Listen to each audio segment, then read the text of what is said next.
Today I have the opportunity to interview Tina Douglas, an Associate Superintendent for Business Services for the San Diego Union High School District in our San Diego Imperial section. Tina is a member of our CASBO Board of Directors, has served as her section president, and has been active in other state and section activities. So it's my pleasure to have an opportunity to be with you today. I have a few questions that I'm going to ask her to help you in making your decision in voting this January for our CASBO Vice President. So Tina, welcome to CASBO. The first question I'd like to ask you is to tell us about your involvement in CASBO and what it has added to your career. Well, I've been involved in CASBO for as far back as I can remember. Probably like most members that get involved, a supervisor kind of tapped me on my shoulder and said, I want you to be involved in this accounting R&D committee back when they were R&D committees. So I sat on that committee, got more involved in the finance committee. From there, participated at the state level, was actually part of the original CASBO by Design group.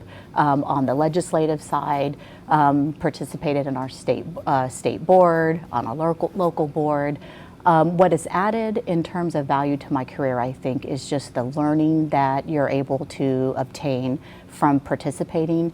You get to work with school business professionals within every discipline. As you know, many of us come from one discipline, so we feel like we know one thing. And trying to look at a CBO role, you don't really have that avenue, if you will, to be able to communicate and learn from people outside of your role that you know. And so I feel like my involvement has allowed me to learn from a lot of professionals from all the disciplines in school business. And with that learning then, I think, comes more confidence, if you will, in what I know, in what I'm learning, and then that confidence then translates to being able to take on some more additional responsibilities at work, which ultimately I strongly believe had led me to the CBO position that I'm in today. So I know in your career you had the opportunity to be in Ramona Unified, you were in Santa Ana Unified and Westminster City School District, and now San Diego. So you've had like a wide range of positions that you've held. What do you feel is the greatest benefit from becoming a leader in CASBO to our members? Tying it back to the first question in the sense of the learning, the networking. And it's not the networking and the connections and everything that you made, it's beyond that. It goes to what it is that you're learning from those members. When I was in San Diego County and I went to Orange County, I grew up in San Diego County. That's all I knew. I was in the County Office of Education for 18 years. So 20 years of my career was in one area. When I got my first CBO position, it was in Orange County, where I didn't know anyone. And so I had no one that I could talk to, I didn't know what the system looked like. And so the first thing that I thought of was, what am I going to do to get myself acclimated? And I immediately thought, well, let me join the section board. So I reached out to the section and I said, hey, do you guys have any positions open? Because I felt like it's my comfort level. My CASBO family is my comfort level. And so I did. They actually created an additional director position so that the people that they had that were interested in it all were able to participate. So I got a role there serving on the board, and that kind of started my network in Orange County. And so I feel like that is a huge part of, just the process in general, and being involved in the people that you meet, knowing who you can call on, knowing that that's a safe zone, knowing that they want to help. Everybody that's in this organization are volunteers. They want this profession to be the best that it can be, and so I feel like that's my safety net. So I did what I do best. I called and said, how can I help? And that created the avenue for me to be able to know who's who in Orange County to give me some of that safety net, if you will, as I started that new venture in my new CBO role. I think that's for me in leading CASBO, that's one of the things that I see is the relationships both personally and professionally that people make. I know for me it's true that those personal and professional relationships really impact when we need information, how to get it, when we're looking at different things. So I agree with you. I think that's a huge benefit. I know you were involved in our original CASBO by Design, and in looking at our current plan, which we call CASBO by Design 2.0, and the future of school business, what do you think our priorities as an association should be? I think, and we've talked about this for quite some time now, in the sense of, we've got a lot of CBOs that have been in the business for quite some time. You're going to have people that are going to be retiring within the next 5-10 years, and really kind of cultivating that next generation of CBOs. So taking those that we feel could be the next CBO in an upcoming, generation of CBOs, and working with them and mentoring them and making sure that they're ready. I feel like we've all gotten here because someone believed in us, somebody tapped us on the shoulder. I feel like we need to do more of that as an organization, as a profession, and tapping into those people that we do see have those desires and those skill sets that we need, and just even asking the question, hey, is this something that you ever thought about before? I have a rock star director of nutrition services. She's never even thought about being in that role. And I talked to her one day about it. She's like, I never thought about that. And so if we're not asking, and if we as current leaders are not trying to find those that can follow behind us, I think one of the things that we I think have a tendency to do is to look at those that are in our director level positions.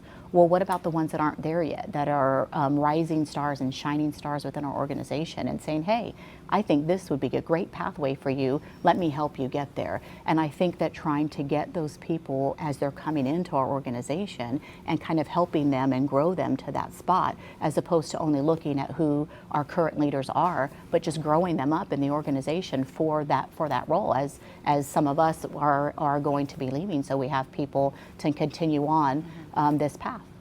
I know sometimes people criticize CASBO that we're just a CBO organization, but actually of our 23,000 members, our CBOs are just one of our particular areas.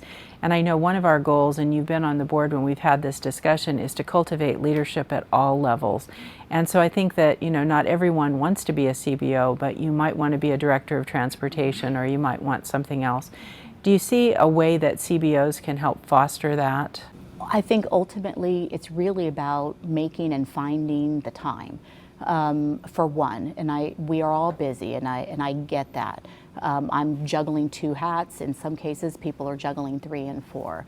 But ultimately, I feel like it's our responsibility as those that are in that profession already to be able to make the time, find out from the people within their organization, or even as you're talking to people outside of your organization, and help them along that path. We did a training back at our local section, and one of the presentations that we did was about leadership. It kind of felt like a CASBO commercial because it was all about involvement and where that involvement could potentially take you. And I had 3 people come up and talk to us afterwards who are in the accounting profession. One of them was in the facilities department, not yet managers, if you will, and asking, what's the pathway? How do I get there?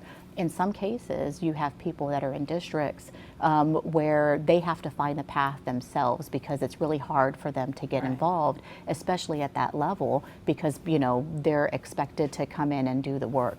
And so I feel like offering up our time, if you will, to help them along that path, whether it's after hours or during our time. But I think that's something that we need to try and do, especially now, is get people as they're coming into the door and helping them. They may not know what that path is, especially if they're coming in at an entry level and not knowing what their role and what their position is and what they have to go up for.